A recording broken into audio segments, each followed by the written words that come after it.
Movie की starting में दिखाया जाता है मूवी की हीरोइन जिसका नाम वानी बत्रा है। वो एक मैरिज हॉल में प्रवेश करती है और अपने बॉयफ्रेंड का इंतजार करती। तभी अचानक फ़ोन आता है और जिसमें उसकी बॉयफ्रेंड कहता है कि वह नहीं आ सकता क्योंकि वह विदेश जा रहा होता है। और फिर वह कहता है कि उसे ये शादी नहीं करनी। और तभी वानी को बहुत बुरा लगता है और वो डिप्रेशन में चली जाती है। 6 महीने तक वह कहीं नहीं जाती और ना किसी से बात करती है। और फिर मूवी यहाँ से स्टार्ट होती है।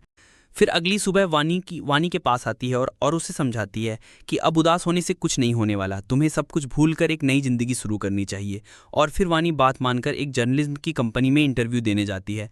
तभी वो वहाँ मूवी के हीरो क्रिस कपूर को पहली बार देखती है, जो अपने ऊपरी अंदाज में चला आ रहा होता है। तभी वानी घबराकर अपनी डायरी जिसमें वह गाने लिखा करती थी वहीं छोड़कर अंदर चली जाती है। उसके बाद क्रिस वहाँ पहुँचकर वानी को उसकी डायरी वापस करता है और फिर उस कंपनी के मैनेजर पीटने लगता है क्योंकि वह छोटे सिंगर को प्रमोट ना करके उनके बारे में अफवाह फैलाता था। उसके बाद क्रिस वहाँ से वानी को यह कहकर चला जाता है कि वह बहुत अच्छा लिखती हैं। उसके बाद क्रिस अपने बैंड के मेंबर से बहस कर लेता है जिसकी वजह से उसे 100 अकेले ही करना पड़ता। क्रिस मूवी का हीरो है और वह एक सिंगर भी है। इसके बाद क्रिस अकेले गाना गाता है और उसे लोगों की सराहना मिलती है। फिर क्रिस को उसका दोस्त एक बहुत बड़े यूट्यूब सिंगर के पास लेकर जाता है जो बहुत फेमस होता है। उसका मैनेजर क्रिस से उसके नए गाने के लिए पूछताछ करता है जो नए ज़माने में फिट हो। इस पर उनकी बात होती है और दोनों साथ में एक गाना बनाने के लिए सहमत हो जाते हैं। तभी भीड़ में क्रिस को वानी दिखती है और जो कि बाहर गार्ड से उस यूट्यूबर से मिलने के लिए बोलती है, मगर उसे जाने नहीं दिया जाता। तभी क्रिस उसे आने के लिए बोलता है और फिर सबके सामने वानी की डायरी से एक गाना गाता है जिसको वानी ने लिखा, जो लोगों को खूब पसंद आता है। और यूट्यूबर को भी वो दोनों को बोलता है कि वानी और क्रिस उसके लिए एक गाना बनाकर उसके चैनल के लिए दें। और फिर अगले दिन जब वानी और क्रिस स्टूडियो में जाते हैं तो क्रिस को डायरी में आगे के बोल नहीं मिलते। तब वह वानी से पूछता है कि इस गाने के और बोल कहाँ हैं। तब वानी कहती है मैंने इस पहले फाड़ कर फेंक दिया था।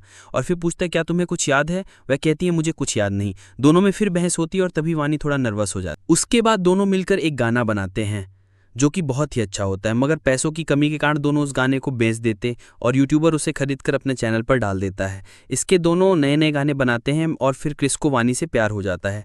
धीरे धीरे दोनों एक दूसरे को चाहने लगते हैं, मगर वानी के मन में कुछ था जो अब भी खटक रहा था। वानी को अंदर ही अंदर एक चीज़ थी जो खाए जा रही थी। वानी को अचानक एक दिन दौरा पड़ता है और फिर उसे हॉस्पिटल लाया जाता है, जहाँ पता चलता है कि वानी को भूलने की बीमारी है और वह धीरे धीरे सब कुछ भूल जाएगी।